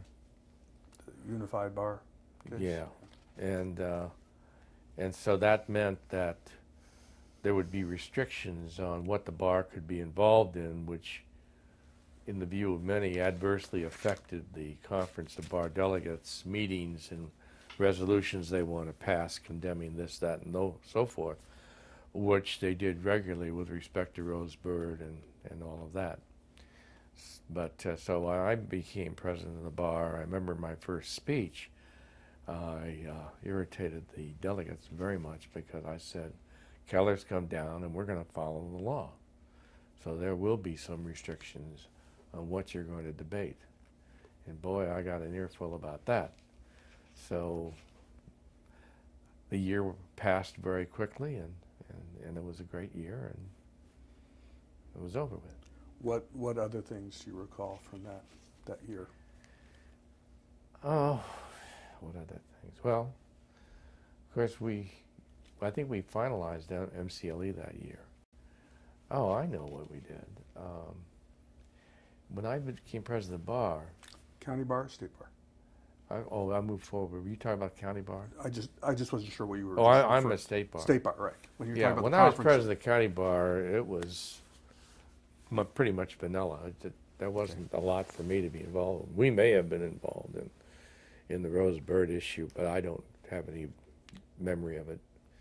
But state bar, we did do something, a number of significant things. I think we finished up the MCLE, but I had a notion when I became president that the backlog in Los Angeles County, which was humongous, had to be resolved. And I thought the way to resolve it was to consolidate the municipal court, the Superior Court, because there are lots of municipal courts who just weren't in operation every day. As a matter of fact, lots of them weren't in operation one day of the week. It was Friday, you're closed for judges. So I started speaking on that and became well enough informed to sound like I knew what I was talking about. And so I, with the executive director of the bar, Herb Rosenthal, I met with the Chief Justice, Malcolm Lucas, and tendered the idea to him. He didn't like it very much, but he did agree to attend a Board of Governors meeting where it would be discussed and presented. And I made a really smart move. I got Margaret Morrow to be the chair of an ad hoc committee to develop this program. And so he came to the meeting, and Margaret put on a program. And another guest we invited was Bernie Whitkin.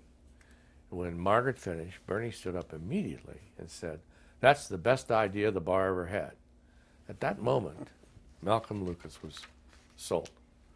In fact, a person at that meeting was Victor Chavez, who was the presiding judge of the Superior Court. He started complaining about the idea, and Malcolm said, "If you keep that up, I won't assign any more judges to Los Angeles Superior Court," meaning assigning municipal court judges to sit on assignment.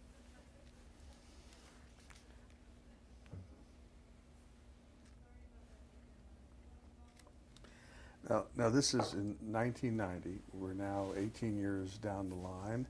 We've had unification of the trial courts for about 8 years. It became an important issue for Justice Lucas, Chief Justice George. Has it worked? I think it has. I think it has. You know, to put it bluntly, in my mind, that it doesn't take a brain surgeon to run a jury trial.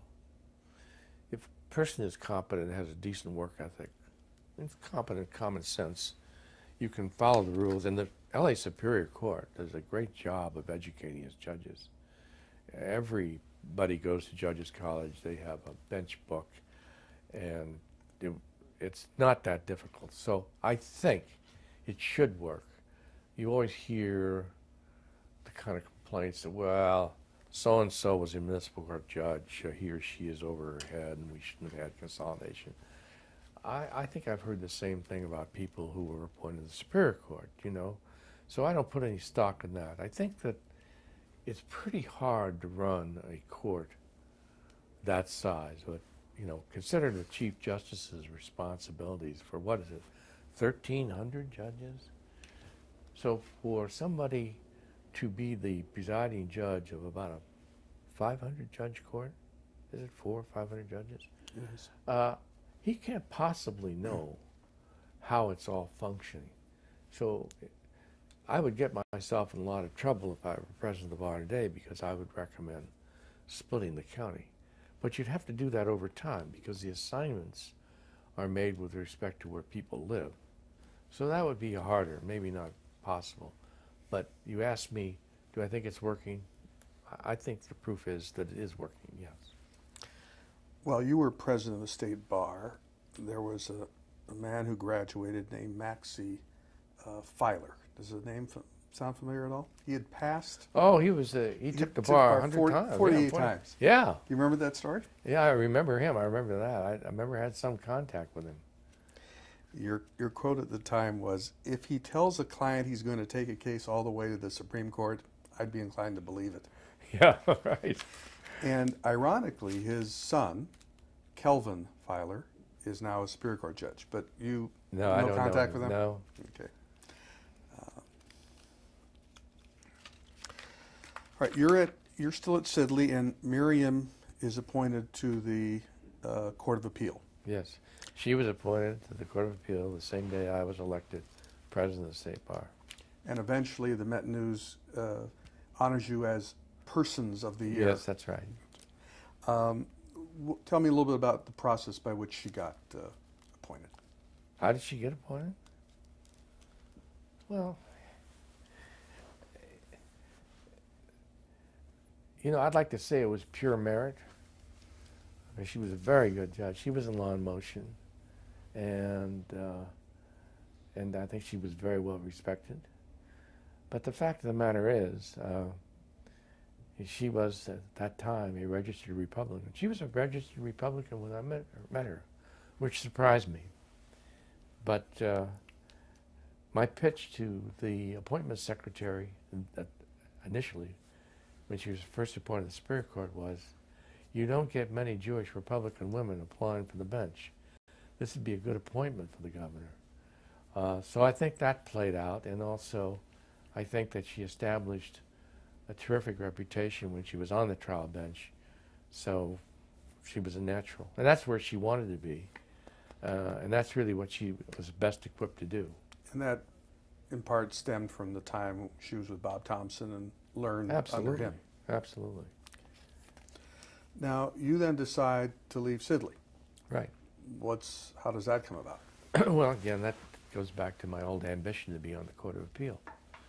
Pete Wilson was the governor. I had what I thought would be good credentials, and so I applied, and I got it. And you take the position formerly held by Chief Justice George, correct? Yeah, actually, I took the position that he vacated, and I engaged his lawyer, his secretary, which was his recommendation and a very sensible thing to do. Bess Romero. Bess Romero, a wonderful woman. And you've commented over the years about how strongly you feel about the importance of how judges work with their research attorneys and judicial assistants. Yeah, I do. I think they can make you or break you. And when I say that, I want to be clear that I don't mean that I'm in favor of the lawyers writing the opinions. I think it's a big mistake for anybody to be on the appellate court and not write opinions himself or herself. But given what the caseload is, and given the nature of the caseload, it is critical that they do a lot of workups. but only after judges have read the briefs, and judges ought to get into the records, justices, and justices should write opinions sometimes, I think, a couple of times a month, because it's not that difficult, and because you don't understand the discipline, you don't understand what this process is about unless you start trying to organize an opinion. It kind of goes back to a question you asked me earlier. There were 42 issues in the Manson case. Yeah. You've got to carve up a case into its important parts and discard the rest of it, and then write about what's significant in an intelligent way so that when someone reads it, they know what the case is about and they know why you decided the way it is. You have to demonstrate that to your lawyers or they don't respect you. Pretty soon they'll take the calendar away from you, and that happens. I've seen that happen. And if people are comfortable with that, I'm not. But you do have to have lawyers that you respect, but that's important, they respect you. When you retired, I'm just going to skip ahead a little bit. The chief referred to you as a close friend, an excellent decision maker, both as a lawyer and as a judge. Referring to the close friend, colleague part, what sort of contact did you have with the chief while you were on the Court of Appeal? You worked on a number of projects for him, Yes. with him? Yes. I actually only became acquainted with Ron George when I became a justice of this court. But he was very outgoing, and he contacted me, and we soon hit it off pretty well. And he, matter of fact, appointed me on a number of committees, but what I think you're referring to is the Supreme Court Committee on the Judicial Conduct. Is that right? That's Rules of Judicial one of the ones I was going to Yeah, get to. well, that's the major one, Right. and actually, I think that was started with Lucas, because I remember hearing that subject being raised. It was a product of a constitutional amendment. Correct. And I told Lucas that I would be glad to be on the committee. And the next thing I remember is I'm appointed chair of the committee, and the committee is organized. And we start meeting and we start working on this project, which is a very large project. And throughout that time, I had contact with the Chief Justice. And also at that time, the Chief Justice had fairly regular meetings. Well, after I became a presiding judge of the court, he had fairly regular meetings with the administrative presiding judges. Of all the districts together? Yeah, that's right. So I would see him quite often. He's somebody who's always on top of things. So if there was something going on in our court that needed attention, I would hear about it. Maybe not directly from him, but from him to somebody, to me. The Ethics Advisory Committee, as you said, stemmed from a constitutional amendment Yes. that basically took the ethics adoption from the California Judges Association to the arm of the Supreme Court, or That's to right. the Supreme Court. That's right. Was that good government? I think it was excellent government. Okay. I think the association has many good features, but I don't think it's very hard for judges to be judges of judges. It's got to be more formalized and particularized, and that's what the canons do. Your most essential task was then basically recommending to the Supreme Court the canons of judicial conduct, based in part on the CJA and the ABA model that had been around. That's right. That's right. We changed them, modified them, incorporated them as best we could to make some sensible organization of what rules ought to govern the conduct of judges. David Rothman was on that committee. Very much so. And tell me a little bit about working with him. He's a terrific lawyer. He certainly knows more about judicial ethics than anyone else I know. And he's written extensively. As a matter of fact, I think he has a text He does. that he's published. And We weren't always in agreement. David is absorbed with this subject, and sometimes I would see it differently than he did, but I would not want to have a committee on this subject without him on it. And he's an artist? He's What? a cartoonist? Yes, he made a very funny shirt for me that has a statement, the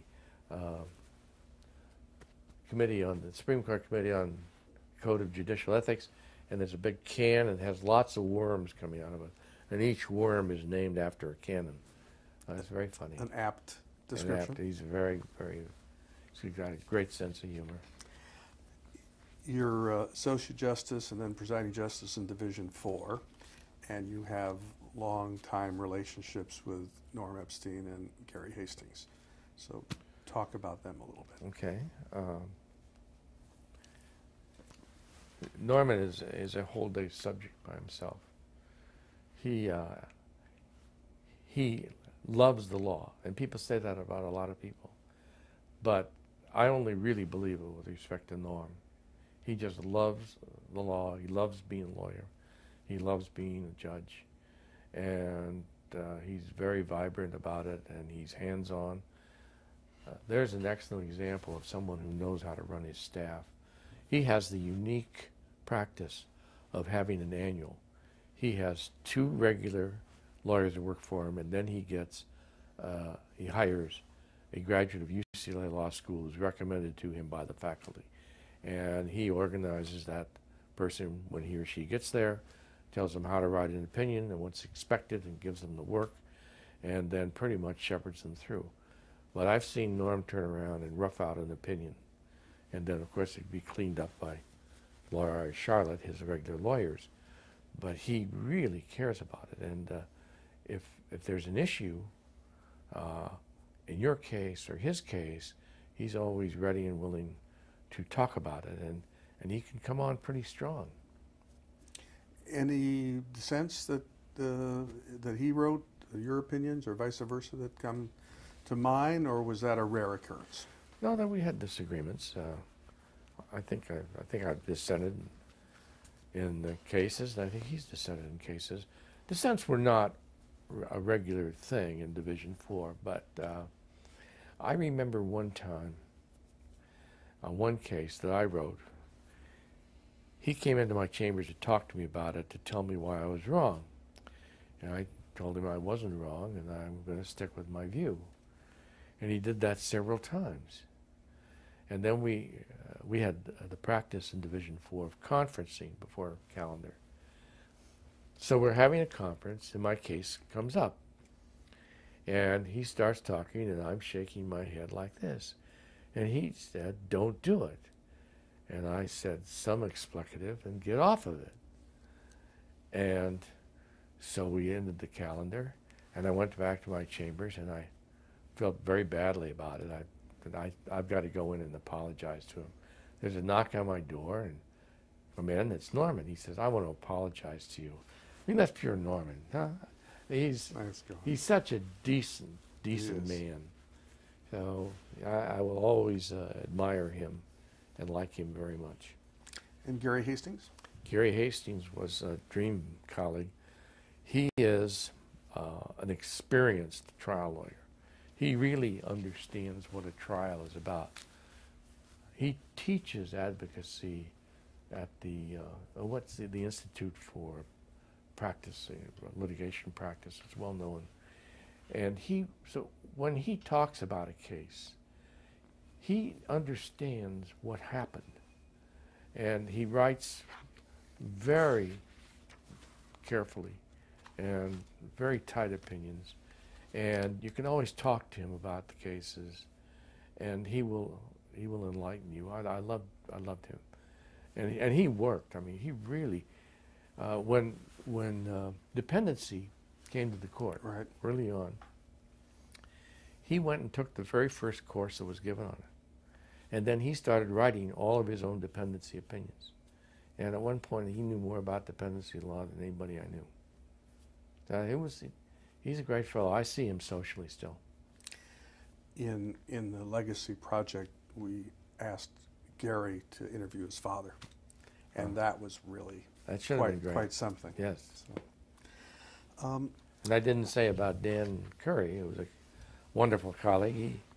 He is a gregarious Irishman, knows every funny story that's ever been told, but what he really knows is he knows every greasy spoon of downtown Los Angeles. He was general counsel at the Times, and he knows Los Angeles like the back of his hand, and he was quite a conscientious judge. good. You had mentioned Margaret Morrow briefly, and she was president of the county bar right around the time you were. She was president of the state bar right around the time that you were. Right? And of course was married to Paul Boland. Yes. Tell me a little bit about Paul. About Paul? Paul. I didn't know Paul well. I knew he was a professor, adjunct professor at UCLA, and what's the project for the lawyers that he would... He ran the clinical program. Yeah, he ran the clinical program. And I heard more about Paul rather than I knew about him. I went to Margaret's wedding, Paul's wedding, and I always found him to be a very warm, human guy, and you know, he cared about everything. He cared so much sometimes that, you know, being as I am, I thought he cared too much, you know. But he surely won a great reputation, and he was the right person to be on the Court of Appeal. I'm going to stop you here because I need to change my tape. Okay, we're just about... We talked earlier about consolidation as a method of court reform. Recently, there's been some discussion at the Court of Appeal and Supreme Court level about giving the Court of Appeal some of the death penalty cases, or build that into the Court of Appeal's jurisdiction. You have some thoughts about that? Yes, I think it's wrong. And why is that? I think it's wrong because if you're if you are aware of the philosophical disposition of the justices in the different districts, you will find a great disparity. I just think that putting someone to death is so significant. Everybody ought to be operating off of the same game plan, off the same set of rules, off the same ethical code, the same values. I don't want to disparage any district, so I'm not going to make particular references. But I know, at least I knew when I was on the court, there's one big difference between the view of how you handle a criminal case in one district versus another. And I think that would come through loud and clear in death penalty cases. And I don't mean to say that people wouldn't do what they think the law requires or what is right. But the death penalty itself is imposed with respect to the whole background, history, and makeup of the individual, even the most heinous crime. The sentencing report and the recommendations of the court include all of that material. So I just would not do it. The constancy of having the same 7 people look at every death case is what gives it somewhat of a level. I think it legitimizes it. Otherwise, it's the luck of the draw. And I mean that even if the whole court, Supreme Court, was conservative, or if the whole court was liberal, using those terms. It should be the same moral compass that drives the determination of the death penalty. It shouldn't be 6 different compasses. Now, what about an idea that was discussed at some point? In fact, Stanley Mosk even testified in front of the legislature on this 10, 15 years ago about dividing the Supreme Court into 2 panels, a civil and a criminal panel, and would that speed up the death penalty? Might speed it up, but I know about that recommendation. I oppose that. And the reason I oppose it is I think about that the same way I think about someone spending their whole career sitting criminal. I know there are some very good judges who that's all they've done, and they're very good at it. And actually it may be preferable to some defendants. But I think at the appellate level, there should be some balancing in your experiences so that you don't start to think of the world as all one way or the other way. And I think it's better the way it is. I don't know of any reason to do that now other than efficiency. And as I mentioned in one of my opinions, I don't think expediency should be the driving force of how you do the law. Another issue for lawyers and judges is MCLE. Your thoughts on MCLE for lawyers, Court of Appeal justices, trial judges? I think MCLE has merit for lawyers. The problem with MCLE is that it doesn't apply to all lawyers. I believe public lawyers are exempted. It wouldn't have gotten through the legislature unless it was that way. It exempts the legislature. So, but that's not the important thing. What's really wrong with it is now that you can complete your MCLE requirements almost completely by listening to tapes and signing an affidavit. Now, to the extent that it has compelled lawyers to take courses, to retain competency, it's good. You know, it's an inconvenience, but it's not that tough over a 3-year span. I've been doing it because I have my license back. If I didn't want my license back, I wouldn't have to do it. So I think it's worked out about as well as it can work out. I don't, if you want to go to the judges, I think that's wrong as to the appellate court justices, because I'm assuming all the justices are reading and writing, and there's not much more you can learn from lectures that you won't learn reading and writing. The trial judges, I think if they all went to their conference, had to go to the conference every year, there could be some presentation on evidence and procedure, sentencing, that might be a good checklist. That's about it. You're now back in the private sector, enjoying jams? Yes, mostly. Doing arbitrations and mediations, and it seems to work out pretty well. And your wife also retired, so you're now both lawyers again. That's right. Both taking MCLE. And you were at the Morrison and Forrester retreat over this last weekend as Miriam Vogel's husband? So your spouse, yes. It was a partners retreat, and I flew in Friday night and went to their big dinner on Saturday. Outside of court, I know both travel and photography attract you greatly. Any good trips coming up? Yes. In December, we're going to Argentina. Next July, we're going to Tanzania. And the following year, we'll go to Japan. And there's this video supposedly on YouTube called Dancing with the Monks in Bhutan. I don't know if it's on YouTube, but there is an event in my life when we went to Bhutan. I think that would be about 94. And at that time, only 6,000 people a year were admitted to Bhutan. Could you get a visa to get in there? And they didn't have any hotels that you'd recognize. It was all pretty rough. They were locations where climbers and that sort of thing would go. But it was an absolutely beautiful country. The people are beautiful, both in their appearance and the way they conduct themselves. They're Buddhists, you know, and they have these zongs, which are fortress temples that they built, you know, in the 16th century with tremendous timbers, all stuccoed and all painted. And now I'm going on about Bhutan, but in any event, it exists of 7 valleys and 7 tribes. And at the turn of the 19th century, they've stopped warring and they formed a government and designated a king. And that family has remained kings. And the first king sent his oldest sons to Princeton, and the kings of Bhutan have since sent their sons to Princeton.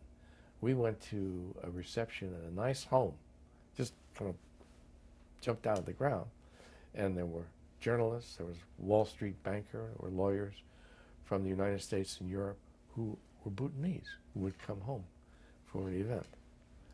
It was a great trip, and the bit about the dancing, I was coming down a trail from a place called the Tiger's Nest, where a temple had been built literally into the side of a cliff, and how they did it, I don't know. It's remarkable. But you can get to it by crossing a very dangerous pass, and I went up to it with a couple of other people, and I was so happy about it. I came down the trail, I was dancing down the trail, and at the bottom of the trail were about 20 or so, maybe 30 young monks, all wrapped in their robes, and one was playing a flute. And so I danced down the trail, and they gathered around me, and they danced, and the picture you're referring to is the end of that event. That was a happy moment. Well, unless there's anything else you'd like to talk about, I think that's a great way to end the interview. I have nothing else to say. I thank you very much for this opportunity, and I'll look forward to seeing this and others at our 100th anniversary. Fair enough. Thank you. Thank you.